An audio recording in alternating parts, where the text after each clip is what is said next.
नमस्कार। थेलिस उपवाद्य जेटा को आम उपवाद्य एक बोली कहिबा। प्रश्न देछि एक त्रिभुजर गोटे बाहु सहित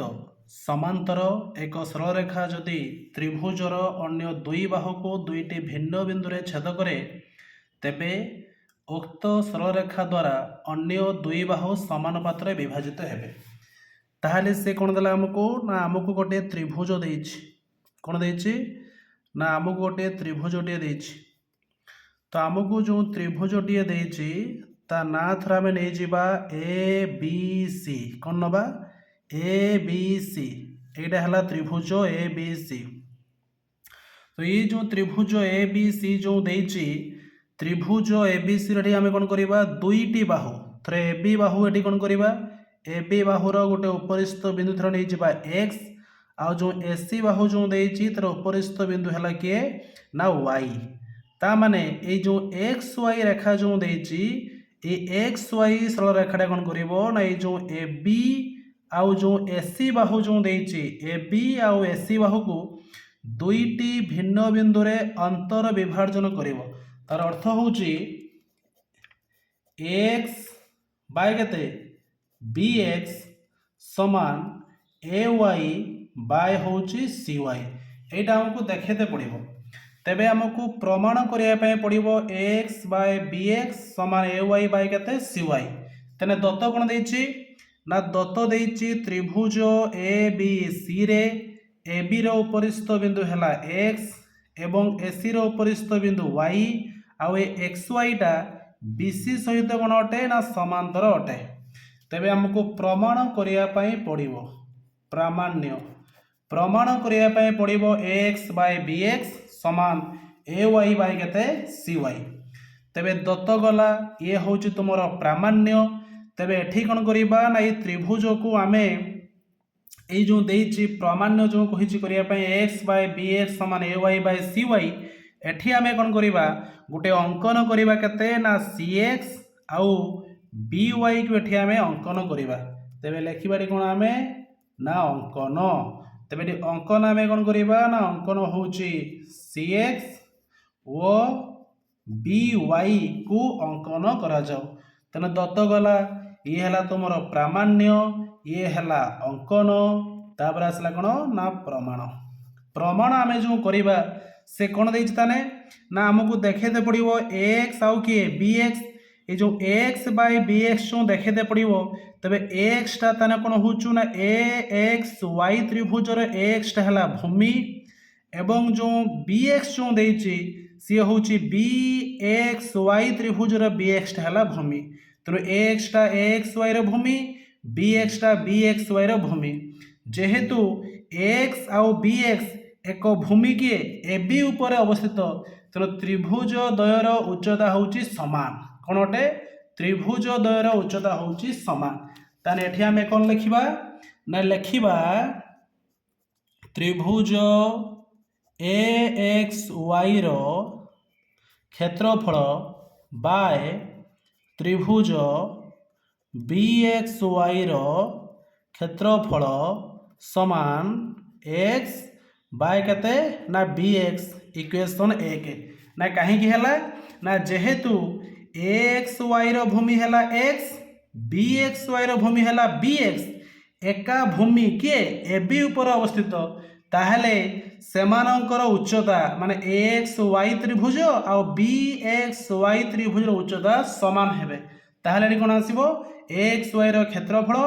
बाय बी एक्स वाई रो क्षेत्रफल समान एक्स बाय हला बी एक्स। ये हला इक्वेशन 1। एबे पुनी कोन आसीबो त्रिभुज ए एक्स वाई रो भूमि होउची कि ए वाई आउ सी एक्स वाई रो भूमि होउची कि सी वाई आउ ए वाई आउ जो सी वाई जो देछि ए वाई सी वाई एका रेखा होउची कि बा एका बाहु हमर एसी ऊपर जेहेतु आसला ताहले एठी कोन आसीबो एक्स वाई आउ सी एक्स वाई रो उच्चता होउची समान। कोन आसीबो समान आसीबो। ताने एठी सेमते हमें कोन लिखिबा जे त्रिभुज ए एक्स वाई रो क्षेत्रफल बाय त्रिभुज सी एक्स वाई रो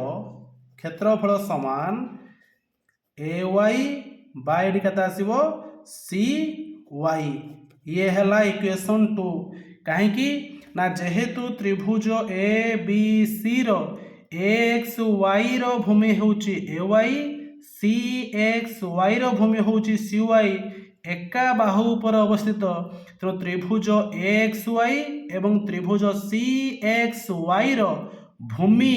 जेहेतु एका बाहु पर अवस्थित तेणु सेमानकर उच्चता समान आसीबो कोन आसीबो समान आसीबो आहुरी आमे कोन पाइछे ना पाइछे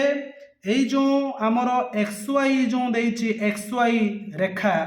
बीसी सहित मध्य कोन अटे ना समांतर अटे हमकु दत्तुरु मिलिछि कोन ना एक्स वाई समांतर होउछि किए ना बीसी एटा हमकु कोठी मिलिछि ना दत्तुरु मिलिछि जेहेतु हमकु दत्तुरु मिलिछि एक्स वाई सहित बीसी डा समांतर तेणु त्रिभुज बी एक्स वाई आउ सी एक्स वाई रो क्षेत्रफल तबे कोन आसीबो ना समान आसीबो कोन आसीबो समान आसीबो तने एडी हमें कोन लिखिबा जे लिखिबा त्रिभुज बी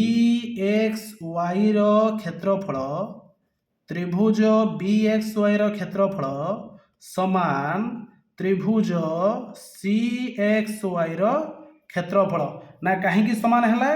जेहेतु एक्स वाई समांतर होउछि कि बीसी तेणु एक्स वाई टा बीसी सहित समांतर हेले B X Y C X Y रो क्षेत्रफल समान एका भूमि एक्स वाई उपर अवस्थित आउ एक्स वाई टा जेहेतु बीसी सहित समांतर तेणु बी एक्स वाई क्षेत्रफल जहाँ सी एक्स वाई क्षेत्रफल होउछि सेया एति बुझीगला अच्छा ताने एटी आमे कोन पाइले बी एक्स वाई क्षेत्रफल जहाँ सी एक्स वाई क्षेत्रफल सेया एटी तो आम इक्वेशन 1 किंबा 2 को आम जहाँ को गोटे नहीं पारिबा इक्वेशन 1 रो पाइचे एक्स वाई क्षेत्रफल बाय बी एक्स वाई क्षेत्रफल होउछि एक्स बाय बी एक्स एटी पाइचे एक्स वाई क्षेत्रफल बाय सी एक्स वाई क्षेत्रफल हला A Y by C Y आम इक्वेशन 1 नहीं पारिबा नले 2 भी नहीं पारिबा जदि आम इक्वेशन 1 टा नबा तेबेटी कोन पाइबा समीकरण 1 रु आमे पाइबा तेबे समीकरण 1 कौन लिखाई ना 1 लिखाई त्रिभुज ए एक्स वाई रो क्षेत्रफल बाय त्रिभुज ए एक्स वाई रो क्षेत्रफल बाय त्रिभुज बी एक्स वाई रो क्षेत्रफल समान एक्स बाय लिखाई केते ना बी एक्स एक्स बाय केते लिखाई ना बी एक्स ताहले एठी कोन पाइला हमें बी एक्स वाई क्षेत्रफल जहाँ सी एक्स वाई क्षेत्रफल से ताने हमें एठी केते लिखिबा ना त्रिभुज ए एक्स वाई रो क्षेत्रफल बाय बी एक्स वाई एठी हमें कोन पाइचे बी एक्स वाई क्षेत्रफल जहाँ सी एक्स वाई क्षेत्रफल से ताने एठी जो लिखाई बी एक्स वाई क्षेत्रफल ताले एठी हमें कोन लिख परिबा ना बी एक्स वाई क्षेत्रफल जगह हमें केते पकि परिबा सी एक्स वाई रे क्षेत्रफल तबे त्रिभुज सी एक्स वाई रो क्षेत्रफल समान एक्स बाय हला बी एक्स ये हला थर इक्वेशन 3 एबे एठी भल लक्ष्य करो इक्वेशन 2 रे हमें कोन पाइथिले एक्स वाई रे क्षेत्रफल बाय सी एक्स वाई रे क्षेत्रफल समान ए Y by C Y equation 3 रे हमें कोन पाइले एक्स वाई रे क्षेत्रफल बाय सी एक्स वाई रे क्षेत्रफल समान एक्स बाय हला बी एक्स जदि एटी आमे समीकरण 2 आउ 3 को देखिबा कहा को देखिबा समीकरण 2 एवं 3 तबे लिखिबा एटी समीकरण 2 ओ 3 रु आमे पाइबा कोन पाइबा ना 2 टा कोन लिखाई छि एक्स वाई रे क्षेत्रफल बाय सी एक्स वाई रे क्षेत्रफल समान ए वाई बाय सी वाई 3 कोन पाइले एक्स वाई रे क्षेत्रफल बाय सी एक्स वाई रे क्षेत्रफल है एक्स बाय बी एक्स ता लिखिबा समीकरण 2 एवं 3 रा में पाइबा कोन पाइबा ना एक्स बाय बी एक्स समान ए वाई बाय हला सी वाई प्रूव्ड एटा हमकु से कहितला प्रमाण करिबा पई कोन कहितला प्रमाण करिबा पई तबे आउ थरे तमानु देखो बुझे दउची से प्रश्न देइछि एक त्रिभुजर एक बाहु सहित समांतर एक सरल रेखा माने एक्स वाई टा बीसी बाहु सहित समांतर दत्तरे एक्स वाई टा बीसी सहित समांतर आउ कौन दब ना देइछि जदि एक त्रिभुजर अन्य दुई बाहु दुईटी भिन्न बिंदु छेद करे माने एक्स वाईटा ए बी को एक्स बिंदुरे एवं ए एक्स वाईटा एसी को वाई बिंदुरे दुईटी भिन्न बिंदु छेद कले आम देखते पड़ो ए एक्स वाईटा कौन कर ना ए बी आउ एसी बाहु को अंतर विभाजन करे माने ए एक्स बाय बी एक्स समान ए वाई बाय सी वाई यहीटा आमको देखते पड़ो। अंकन कौन कले बी वाई आउ सी एक्स को अंकन करदे एबे आसला किए ना प्रमाण आमको देख एक्स वाई आउ B X Y X Y भूमि है एक्स बी एक्स वाई त्रिभुज भूमि है बी एक्स एका भूमि माने एका ये जो एक्स वाई आउ जो बी एक्स वाई जो देइछि भूमिटा गोटे बाहु पर अवस्थित थिले त्रिभुजर उच्चता द्वय होछि समान तेणु एक्स वाई क्षेत्रफल बाय बी एक्स वाई क्षेत्रफल समान एक्स बाय बी एक्स एटी सेमती पाइगले एक्स वाई क्षेत्रफल बाय सी एक्स वाई क्षेत्रफल होछि A Y by C Y आउ आमे कोन पाइछे ना दत्रु पाइछे एक्स वाई सहित बीसीटा समांतर पाइछे तने जेहेतु एक्स वाई सहित बीसी समांतर पाइछे तने एटी बी एक्स वाई क्षेत्रफल जहा सी एक्स वाई क्षेत्रफल होछि सेया तो एटी कोन हबो ना बी एक्स वाई त्रिभुजर क्षेत्रफल समान सी एक्स वाई क्षेत्रफल पाइले ए दुईटा मूल्य भितर आमे इक्वेशन 1 रे नेकी पकेइबा पकेइले तबे एठी आमे कोन पाइ जिबा ए एक्स वाई रे क्षेत्रफल बाय सी एक्स वाई रे क्षेत्रफल होछि एक्स बाय बी एक्स तबे एठी समीकरण 2 आउ 3 रु जदि आमे देखिबा तबे देखो पाइ जिबा एबे आमे एठी एक्स बाय बी एक्स समान ए Y by C Y proved एइडा ही हमकु प्रमाण करिया पय देइदेला। जय जगन्नाथ।